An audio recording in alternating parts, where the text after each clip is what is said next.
چھوٹے چھوٹے بچوں کو بھی ایصال ثواب کے لیے، مغفرت کی دعا کے لیے حاضر رکھیں تاکہ اس سے بھی مرحومین کو فائدہ پہنچے۔ تو میں نے کہا کہ انسان مرنے کے بعد کچھ لے کر کے نہیں جاتا، یا آپ کچھ لے کر کے نہیں جائیں گے، یا آپ ان کی قبر میں کچھ چھوڑ کر کے نہیں آتے۔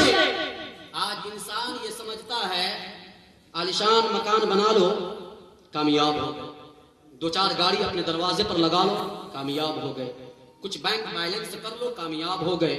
نہیں، قرآن کہتا ہے والعصر ان الانسان لفی خسر، زمانے محبوب کی قسم انسان گھاٹے میں ہے، نقصان میں گئے، خسارے میں گئے، الا الذین آمنوا وعملوا الصالحات، مگر جو ایمان لے آئے اور اعمال صالحہ کیے اور ایمان کی حالت میں قبر میں چلے گئے، وہ انسان کامیاب ہے۔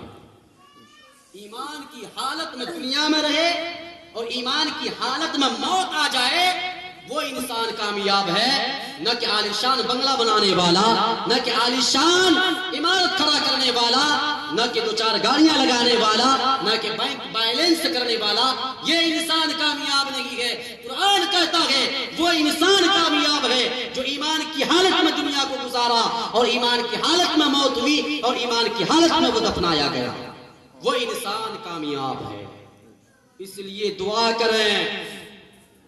کون سی دعا کہ اللہ ہمیں موت عطا کرنا تو ایمان کی حالت میں عطا کرنا، یہ مومن کی کامیابی ہے۔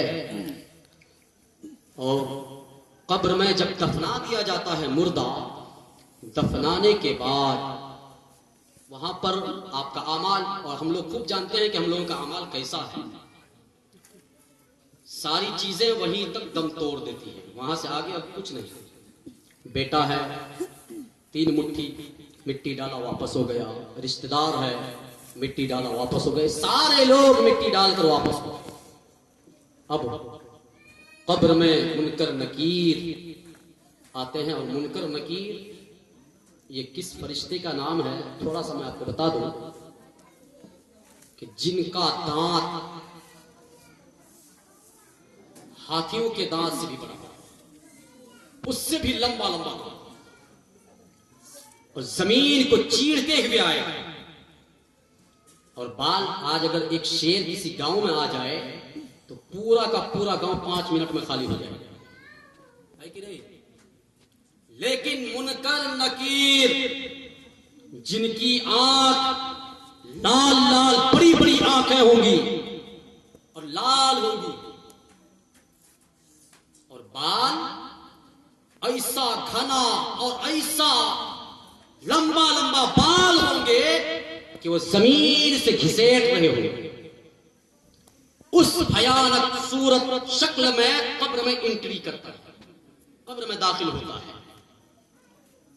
مردہ اگر نیکوکار ہے، مردہ اگر عاشق رسول ہے، غلام رسول ہے، آتے ہیں منکر نکیر، کفن کو ہٹاتے ہیں، چہرہ دیکھتے ہیں، اور چہرے پر اگر مصطفیٰ جان رحمت سید عالم صلی اللہ تعالی علیہ وآلہ وسلم کی سنت کا نور ہے، یعنی داڑھی، تو منکر نکیر کہتے ہیں کہ اسے ڈھک۔ چلو تو دوسرا کہتا ہے کیوں؟ کہا اس لیے کہ یہ عاشق رسول ہے جو سنت رسول کو سجا کر اپنی قبر میں آیا ہے۔ سبحان اللہ، اس سے کیا سوال کرنا؟ جو نبی کا نور سجا کر قبر میں آیا ہے اس سے کیا سوال کرنا؟ چلو اسے سونے دو آرام سے، کیونکہ یہ نبی کا غلام ہے، اس کے لیے جنتی بچھونے لگ جاتے ہیں، جنتی تکیے لگ جاتے ہیں، جنت کی کھڑکیاں جنتی ہوا کے لیے کھول دی جاتی ہیں۔ اور اگر انسان، اب بتائیے کہ نور لے کر گیا ہو تو فرشتے سوال و جواب بھی نہ کریں، ایسا ممکن ہے کہ فرشتے یہ کہتے ہیں یا کہیں گے؟ جو داڑھی نہ رکھتا ہو، کیونکہ قبر میں اللہ کے نبی تشریف فرما ہوتے ہیں، اور جب اللہ کے نبی تشریف فرما ہوں گے اور منکر نکیر آپ کے چہرے سے کفن کو ہٹائیں گے اور دیکھیں گے کہ پورا صفحہ چٹ ہے، تو ایک حدیث اور ہے، ایک صحابی کا ایک بال تھا داڑھی پر، کتنا؟ ایک بال، ایک بال کی وجہ سے ان کو اچھا نہیں لگتا تھا، انہوں نے کیا کیا کہ اس داڑھی کے بال کو اکھاڑ کر پھینک دیا۔ اللہ کے نبی کی بارگاہ میں پہنچا، اللہ کے نبی نے دیکھا تو وہ بال اب اس کے داڑھی میں نہیں ہے۔ اللہ کے نبی نے چہرہ پھیر لیا، ادھر پھیرا، ادھر کھڑے تھے تو وہ صحابی رسول ادھر آ گئے تو اللہ کے نبی نے چہرہ ادھر پھیر لیا۔ اس صحابی نے کہا یا رسول اللہ آپ مجھ سے ناراض ہیں؟ کہا کہ ہاں۔ کہا یا رسول اللہ کس وجہ سے؟ اللہ کے نبی نے فرمایا اے میرے صحابی، میں تجھ سے خوش رہا کرتا تھا تمہارے داڑھی کے ایک بال کی وجہ سے، آج تم نے اس بال کو اکھاڑ کر پھینک دیا۔ تم نے اس بال کو اکھاڑ کر نہیں پھینکا بلکہ میری سنت کو تم نے اپنے چہرے سے اکھاڑ کر پھینک دیا۔ اب بتائیں قبر میں آپ کا کفن ہٹایا جائے اور چہرہ صاف ہو اور اللہ کے نبی چہرہ گھما لیں، اللہ کے نبی چہرہ پھیر لیں، کیا حشر ہوگا؟ کیا جواب دیں گے منکر نکیر کو؟ اور سوچتے ہیں نا کہ یہی نہ سوال کریں گے من رب کا، تیرا رب کون ہے، ما دینو کا، تیرا دین کیا ہے، ما کنت تقول فی حق ھذا الرجل، یہی نہ سوال کریں گے؟ ہم کو تو یاد ہے کہ نہیں؟ ہم کو تو یاد ہے۔ یاد رکھیں جن کا ایمان اسٹرانگ ہوگا، جن کا ایمان مستحکم ہوگا، جن کا ایمان مضبوط ہوگا، وہی ان سوالوں کا جواب دے گا، ورنہ زبان سے ہا ہا لا ادری نکلے گا، افسوس میں کچھ نہیں جانتا۔ ایمان کی حالت میں مرے ہیں تو جواب دیں گے، جو بے ایمان ہے اس کی زبان سے یہی نکلے گا ہا ہا لا ادری، ہا ہا لا ادری، ہا ہا لا ادری، افسوس میں کچھ نہیں جانتا۔ فرشتے کہیں گے یہ جھوٹا ہے، اس کے لیے جہنم کی کھڑکیاں کھول دو، جہنم کے بچھونے بچھا دو، جہنم کے تکیے لگا دو اور اسی عذاب میں یہ قیامت تک مبتلا رہے۔ اعمال بہتر کریں، اور سب سے آسان ایصال ثواب میں آپ کو بتا دوں، ہر انسان ہر ٹائم اینی ٹائم ایک جیسا نہیں رہتا ہے۔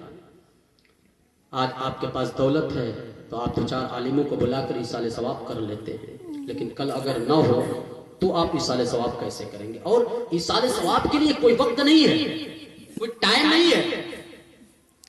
آپ نماز پڑھتے ہیں، نماز پڑھنے کے بعد اگر آپ اپنے مردوں کے نام ایصال ثواب کریں،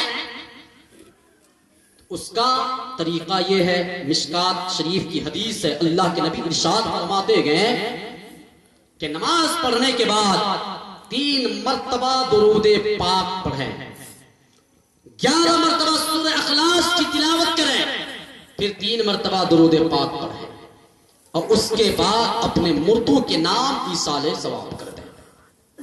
یہ بھی ایصال ثواب ہے۔ یہ ایصال ثواب ایسا ہے، اللہ کے نبی فرماتے گئے کہ جو ایسا اپنے مردوں کے لیے کرتا ہے، اپنے مرحومین کے لیے کرتا ہے، اللہ تبارک و تعالی اس کے مرحومین کی مغفرت فرما دیتا ہے۔ لیکن ہم کریں گے تو 5 منٹ نہیں لگتا ہے، 3 مرتبہ درود شریف اور بالآخر 11 مرتبہ سورہ اخلاص۔ اب 11 مرتبہ ایک سورہ اخلاص کے تلاوت کی برکت یہ گئے تو پھر پورے قرآن کی تلاوت کر کے ہم ایصال ثواب کریں گے تو اس کا اندازہ کون لگا سکتا ہے؟ ایصال ثواب ہے کیا؟ ایصال ثواب یہی ہے، ایصال ثواب یہ عربی سنٹنس ہے، عربی جملہ ہے، ایصال ثواب۔ ایصال کا مطلب ہوتا ہے ملنا، پہنچانا، پہنچنا، یہ ایصال کا مطلب ہوتا ہے۔ ثواب کا مطلب ہوتا ہے نیکی۔ تو جو ہم قرآن کی تلاوت کرتے ہیں یا جو ہم نیک کام کرتے ہیں، اچھا کام کرتے ہیں، اس کے عوض، اس کے بدلے، اس کا ہم کو جو ثمرہ ملتا ہے، اس کا جو بدلہ ملتا ہے وہ نیکی، اس کا نام نیکی ہے، اسی کو عربی میں ثواب کہا جاتا ہے۔ تو جو نیکی ہمیں حاصل ہوتی ہے، اب ہم اپنی نیکی کو ٹرانسفر کرتے ہیں اپنے مردوں کو۔ تو جب ہم اپنی نیکی کو ٹرانسفر کرتے ہیں، بھیجتے ہیں اپنے مردوں کو، تو اللہ تبارک و تعالی اپنے بندے پر اتنا مہربان گئے کہ اللہ تبارک و تعالی نے جتنی نیکیاں آپ کو عطا کی، تلاوت کی وجہ سے، نماز کی وجہ سے، تسبیح کے دانے گننے کی وجہ سے، تہجد کی وجہ سے، صدقات و خیرات کی وجہ سے نیکیاں کام آپ کر رہے ہیں، تو اجرت تو آپ ہی کو نہ ملے گی، نیکی آپ کو مل رہی ہے، لیکن آپ ٹرانسفر کر رہے ہیں اپنے مردو کے نام۔ تو اللہ تبارک و تعالی اتنا مہربان گئے اپنے بندوں پر کہ جتنی نیکی آپ کو ملتی گئے، آپ نے اپنے نیکی کو ٹرانسفر کیا تو رب کے محبوب ارشاد فرماتے گئے ان کی نیکیوں میں کوئی کٹوتی نہیں ہوتی ہے، کوئی کمی نہیں ہوتی ہے، جتنی نیکیاں اسے ملی تھی اتنی نیکیاں وہ جسے ٹرانسفر کرتا ہے اسے بھی مل جایا کرتی ہے۔ ان کے نام اعمال میں بھی اتنی نیکیاں رہتی ہیں اور اتنی ہی نیکیاں وہ جس مردے کو ٹرانسفر کرتے گئے ان تک پہنچ جاتی ہیں۔ یہ ایصال ثواب، اور ایصال ثواب بہت اچھی چیز ہے۔ اللہ کے نبی فرماتے گئے میری امت امت مرحومہ ہے، یعنی نبی فرماتے ہیں کہ میری امت جب قبر کی گود میں آتی ہے گنہگار ہوتی ہے، لیکن قیامت کے دن جب میری امت اپنی قبروں سے اٹھائے جائیں گے تو گنہگار نہیں ہوں گے۔ صحابہ نے پوچھا یا رسول اللہ یہ کیسے کہ مرا، انتقال کے بعد وہ گنہگار تھا، قبر میں گیا، گناہوں کا انبار لے کر کے گیا، حشر کے میدان میں اٹھے گا تو گناہوں سے پاک اور صاف ہوگا۔ اللہ کے نبی سید عالم صلی اللہ تعالی علیہ وآلہ وسلم نے ارشاد فرمایا کہ ان کے گھر والوں نے یا زندوں نے ان کے نام سے اتنا ایصال ثواب کر دیا، اتنا ایصال ثواب کر دیا کہ اللہ تبارک و تعالی نے اس کے خطاؤں کو معاف فرما دیا ایصال ثواب کی وجہ سے۔ اس لیے جب قبر میں داخل ہوا تھا تو گنہگار داخل ہوا تھا، حشر کے میدان میں اٹھایا گیا تو گناہوں سے پاک اور صاف۔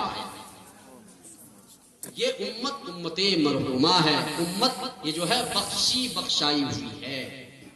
ہم اپنی قسمت پر جتنا ناز کریں کم ہے کہ اللہ تبارک و تعالی نے ہم کو مومن بنا کر کے پیدا کیا، مومن گھرانے میں پیدا کیا، اپنے نبی کا کلمہ نصیب فرمایا۔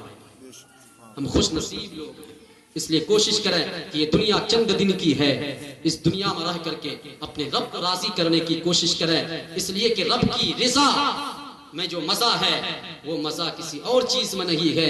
اور یہ رب کی رضا آپ کو کیسے حاصل ہوتی ہے آپ بھی جانتے ہیں، سب لوگ جانتے ہیں کہ رب کی بندگی سے رب کی رضا حاصل ہوتی ہے، رب کی اطاعت، رب کے محبوب کی اطاعت سے رب کی رضا حاصل ہوتی ہے۔ اس لیے ہمیں اور آپ کو چاہیے کہ ہم اپنی اس قلیل زندگی کو، یہ بہت چھوٹی زندگی ہے، انسان کی بہت چھوٹی زندگی ہے، اصل زندگی تو آخرت کی زندگی ہے، اس لیے آخرت کی زندگی کو بنانے کی کوشش کیجئے، آخرت کو بہتر بنانے کی کوشش کیجئے۔